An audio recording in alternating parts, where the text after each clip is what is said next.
out, I guess, can favor Eldar in such a way since the victory points are super isolated. But I feel like the smaller map is more favored to Chaos Lord. Maybe I'm incorrect on that. Of course, if the game goes long, like all the long-range Eldar options, like D-cannons, fire prisms, that tier 3 stuff, can pretty much fire across this whole central part of the map while sitting safely in base. So if the game goes long, I feel like I definitely give the edge to the Eldar player. But we'll see how this plays. PaperBag on the blue, ArcticFrenzy on the red. I believe that's the same as we just had it last match, so no confusion there. And it looks like both players are going to be doing the same thing we saw in the previous game. Builds are the same. Chaos Lord again going for the quick victory point pressure, going straight into the center of the map, while the Eldar cap their back line, resource points, getting the power and requisition up. Banshees coming out into the center of the map while Heretics move around. I feel like the Banshees were doing a good job last game, but he just kept sending them way too deep. It cost him a lot of requisition in the early game, and then, of course, we saw him throw the squad away trying to knock out those Heretics. I think he was just frustrated and wanted those Heretics dead. But if he was having trouble with the Havocs before, I feel like this map favors Havocs even more because they're such small choke points. And a Havoc can really just kind of... Oh, no, that's always the worst when you see a special attack go down right before you kill the weak. Took a little help all those Banshees, but now trying to go back and maybe knock that Warlock around a little bit. Warlock's getting the decapped Heretics on the far point, getting that locked down, and they will be able to put some pressure on this power. 2 gens going down right away for PaperBag, but he might not have anything over there to defend them. And if he knows that there are 2 squads of Heretics on the field, he should know that there's one on the west, one on the east. Dire Avengers do have to fall back. Banshee's now the only squad out here on the field, so if the Chaos Lord follows them in against the Chaos Heretics, I'm not sure what these Banshees will be able to do over here.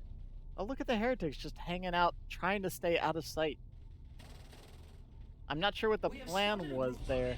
I'm kind of surprised he didn't take the Chaos Lord directly over there. But now he's just trying to stall. Doomblast goes down. Banshee's getting stalled out there for just a moment. There is a triple cap, so PaperBag is really already feeling the pressure. Anytime there's a triple cap on the map and you're still fighting to get out onto the map, this is pretty brutal, honestly. He doesn't really have much of a way to deal with these. He doesn't have battle equipment coming in on the Dire Avengers, but he's trying to put some pressure. Kill the Weak does whiff. It only hits one of the models, but the Doomblast is back out here again. The Heretics do have to fall back, and the Chaos Lord is stuck in that position as well. Heretics with 10 HP. I don't think they'll quite go down. Nope, they're going to escape with a mere 6. I walk in the witch. And the Khorne Havocs are, or sorry, not Khorne Havocs, the normal Chaos Havocs, they haven't been upgraded to with the Mark of Khorne. Yep, that's not until tier 2. But a little pressure going down on the gen farm over here, and the Dire Avengers trying to make sure these Havocs can't get set up to route that potential gen bash. Good flank coming in from the Chaos Heretics. Entire eastern side of the map is red now. Oh no, and he didn't get the Dire Avengers in position to deal with that. Warlock's just sitting on the point over here. The lead model of the Havocs do go down, so that's pretty advantageous. Bought a little bit of time, but I guess it ultimately didn't matter. Another model goes down over here. Havocs are forced to retreat, but everything is retreating through those Heretics. Banshees were looking a little worse for the wear there. And of course the Chaos Lord is just stomping through everything on the map, destroying all the cover. He does not care about property damage at all. Getting the Combat Flamer, which will allow him to put out some pretty reasonable ranged DPS on top of that tanky base that he is. So it makes him a real nightmare to try to kite around with squads, these kind of squishier squads like Dire Avengers and stuff like that. PaperBag, is he just trying to head right into tier 2 again? He's going for this later tier 1, and it's been costing him victory points. Now leaving this this western gen farm completely exposed. But he has, I mean, he's got to do something about the victory points. He does get the decap, cost him a few dire Avengers, but he at least neutralized the victory point. Banshee should probably go capture this VP as well instead of finishing the cap on that gen farm. Combat Flamer does, of course, activate the grant the immolate ability, so Chaos Lord's gonna start burning down this gen farm if he can do so without the Warlock getting back in there to stop it.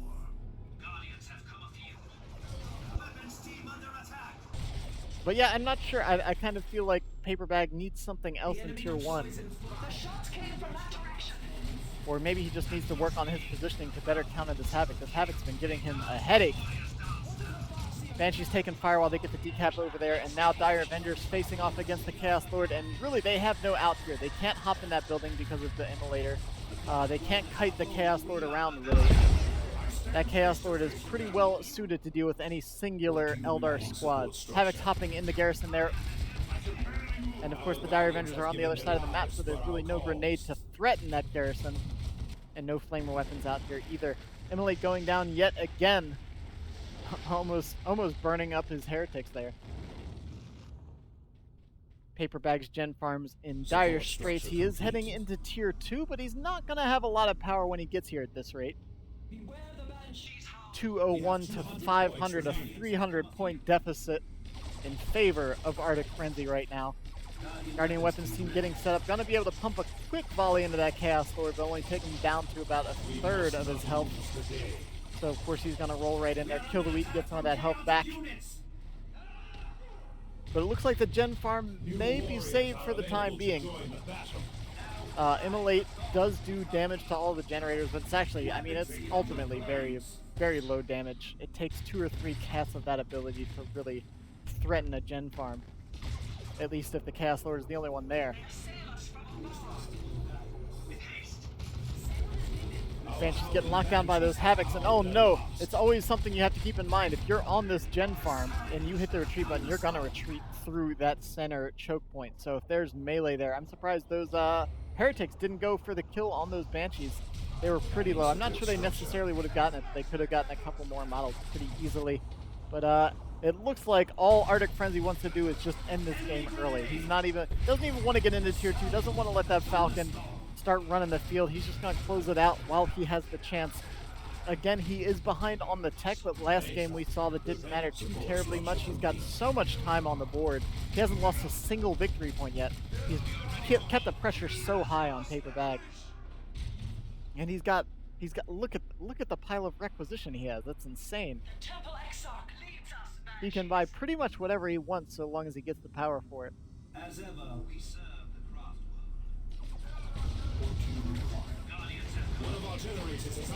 I'm surprised maybe he's been having so much trouble with those Havocs. I'm surprised the Warlock maybe didn't just go for the Immolator there. And just start dropping some fire under that setup squad. Oh man, I'm not sure why they... There we go. Luckily they turned around and walked back into the range of fire. Chaos Lord does go down. Things are looking a bit better. I mean, I guess... No, I mean, that's ultimately inconsequential because... Again, we just pointed out how much requisition that ArcticFrenzy has. He hasn't really been pressured much at all this game. We have come to a desperate pass. Chaos Lord's going to hop pretty much right back on the field. He doesn't have to worry about that. I mean, it's a step in the right direction. Getting those hero kills is never a bad thing. It's a quick 250 wreck and some time without a squad on the field. Banshee's trying to get the cap, but they shouldn't stick around. It's going to cost way too much to try to get that.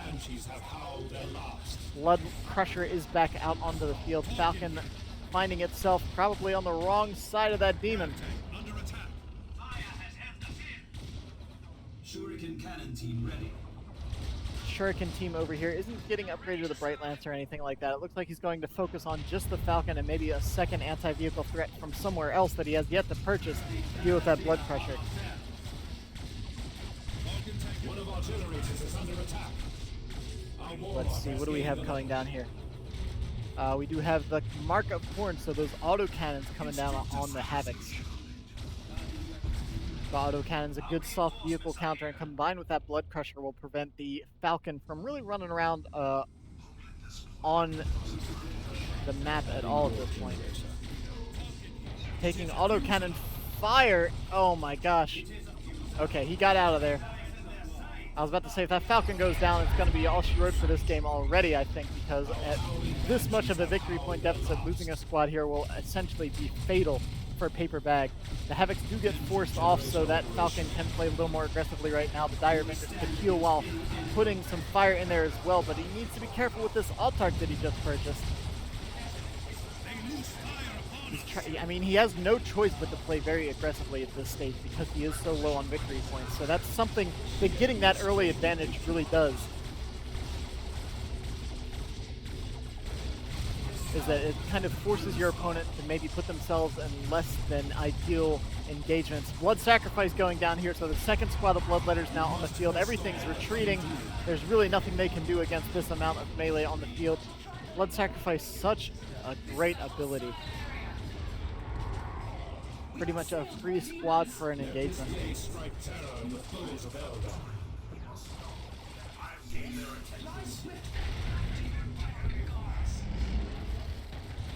So the Sacrifice squad goes down. The Warlock out here with the Witchblade of Turnos again. I guess just to deal with the Bloodletters? I'm not sure. I don't know. We've seen him get that twice now. And I'm not sure that's been the best war gear here. Got a webway going down in the center here.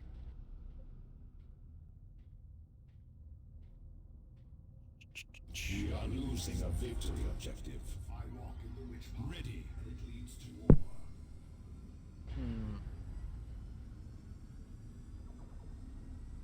All is quiet. All the reposition. Oh, and there we go. Fire starts opening up once again. Those autocannons do such nasty damage. He needs to move that thing out of there. There we go. I thought he was playing that a bit too close, but the Altark had it under control. A calculated risk, I suppose. No, cap with the Banshees and repair with those Dire Avengers. That Falcon is the only thing keeping you in the game right now. And it's still a triple cap against you. I'm not sure what he can... Oh my gosh. ArcticFrenzy's map control is just in your face. He is unrelenting.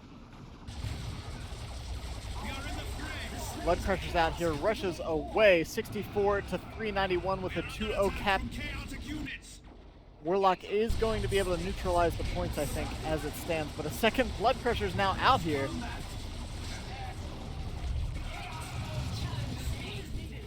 That Blood Crusher's been a huge headache for him. I really think that maybe that Bright Lance should have been what he went for. The Blood Crusher can charge in and stop it, but at least that forces the opponent to do something, maybe put the Blood Crusher out of position without a way to escape. Oh my gosh, just trampled over 3 Banshees right there, including the Exarch. Might even take out the last model. Nope, it looks like it is going to fall back, at least for the time being. I'm surprised PaperBag hasn't put down another gate here. Maybe I'm underestimating how much red he has. No, he definitely has at least enough red. He's got to be so aware of these victory points for the rest of the game. He's at only 35, so even a couple caps, and that's all it takes. Oh no! Just like with Kill the Weak, the special attack before that Ethereal Strike. Oh no, and the Warlock goes down. Oh, let's get, right in the face with that big angry demon sword.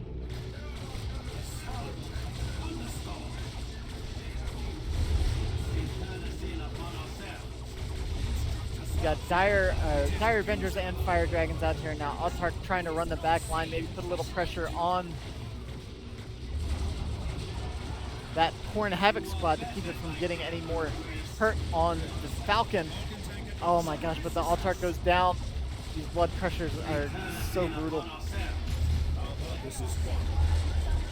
I think that's just going to be about it for PaperBag. I don't see a way out of this for him. 35 to 333.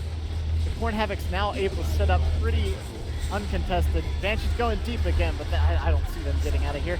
One of the Blood Crushers goes down. Those Banshees need to get out of there right now. They just got a nice victory right there with that Blood Crusher defeat. If the Banshees go down, it'll be all for naught. Second Blood Crusher looking pretty low. Let's see, the Havocs did not go down. I think all that went there, was the Blood Crusher. But the Altark and the Warlock are both out of the game now. Falcon's playing very much in the face of the Chaos player right now, just trying to keep them from getting onto the map at all, but there's just not enough out here to contest at the moment. Banshee's getting healed up and reinforced on the back line there. Shuriken Cannon keeping an eye on that westernmost victory point and taking out some gems while they have the opportunity to do so. More Bloodletters coming out onto the field. How are those Banshees looking? Let's see, those Banshees are level 3 at least. But without the Autarch and the Warlock to kind of have that high mobility. Oh no, the Falcon's backing right into the Khorne Havocs along with the Blood Crusher there. That's going to be it. Oh my gosh, the Falcon looking so low. The Blood Crusher's moving in for the kill while the Havocs get forced off. The Falcon goes down. Banshee's looking for trouble. Fire Dragons need to take out this Blood Crusher, but it's not going to happen. Oh my gosh. I mean, I guess he played the gambit of moving around the field of fire, but taking those hits on the rear armor was a bit too much. I think his better option was to just kind of fall back on that side. I guess he felt like he had to keep pressure on for the entirety of the game. PaperBag, very frustrated. Drops out of the match, and that's going to be a 2-0 win for ArcticFrenzy. Really brutal Chaos Lord play, not given an inch. It looked like there may have been an opportunity there for PaperBag to start bringing it back around, but it just didn't happen. So that